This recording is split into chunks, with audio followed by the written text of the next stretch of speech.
سلام حباباتي، ان شاء الله تكونوا كاملين ولا حنتم تشوفوا في هذا الفيديو.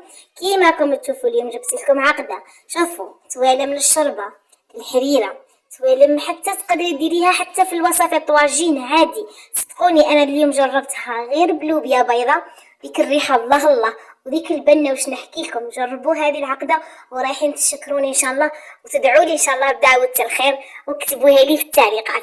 وكيما راكم تشوفوا اول حاجه قلت لكم هذه العقده بما انه صايب دينا تحضيرات رمضان، انا واش كان عندي من داك اشترانا كيكون عندنا الكرافس ولا اسمو كيولوها كينا يغبنونا شويه في الرحي. اول خطوه انا واش درت، انا درتو كونجيليتو، كان مكونجلي لهنايا. كيما راكم تشوفوا الوصفه العقده تاعنا سهله، هذه منها اليوم تدبيره وفي نفس الوقت وصفه. شوفوا اول حاجه انا كنت الكرافس جبته طلعته في الكونجيلي حتى جمد. لهنا كان عندي شحم تاع الغنمي عادي، لهنا كان عندي معدنوس. واش كان عندك تبغيتي ديري هذه هي. شوفوا صدقوني كي كان كونجيلي ما غبنيش في الرحي تاعو، هو كي يولي ماش مكونجيلي يغبن بزاف. شوفوا كيما راكم تشوفوا بديت نرحي فيه. هنا من بعد ما رحيته نحتاج لي زيبيس اللي كان عندي انا. لهنا عندي فلفل اسود، كمون، كركم، قرفه، ودرت لهم الملح. ولهنا ونحتاج الثوم، زعيتره. كيما راكم تشوفوا لهنا من بعد ما رحيته نضيف هذوك لي زيبيس. نعاود لكم قلت لكم ملح، قرفه، كمون، فلفل اسود، هنايا درت لهنايا زعيتره، درت الزعتر، ودرت لهنا ثوم. هي الثوم لحساب سنين الثوم اللي عندك. اذا كان عندك بودره ديري بودره.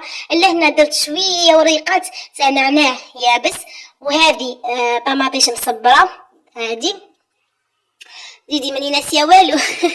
انا الفيديو شويه غلبني. هنا درت لها 2 مغارف زيت ونرحيهم كامل مع بعضهم، وباش يعني باهم يجونا طراوه ويجوناش ناشفين يعني هكا. رايحه نزيد لهم بالك 2 مغارف تاع عادي كيما كتشوفي، ونعاود نكمل نرحيهم. صدقوني قلت لك هذه العقده تجي بنينه بزاف. شوف كيفاش تجي دايره، تجي واحد البنه فيها. انا لهنايا درتهم في هذه تاع الفريد تاع الثلاجات، هذيك تاع الفريكو، دوك تاع لاكلاص كيما راكم تشوفوا.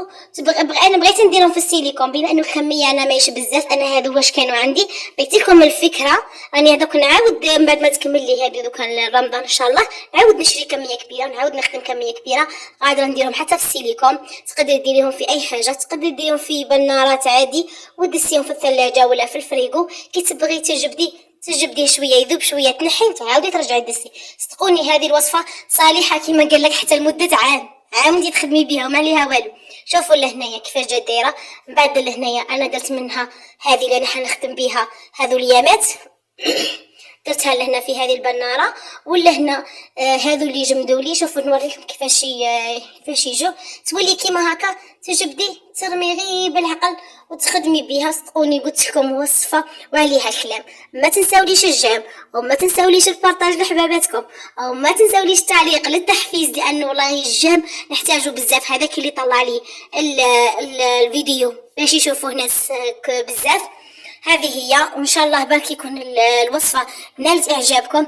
رانا بدينا في تحضيرات رمضان. اذا كانت عندكم كاش حاجه حابين نجربوها مع بعض اكتبوا لي في التعليقات، واذا كان امكانياتي كاينه ان شاء الله رايحه نديرها لكم.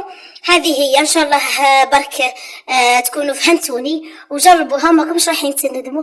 في الاخير نقول لكم سلام.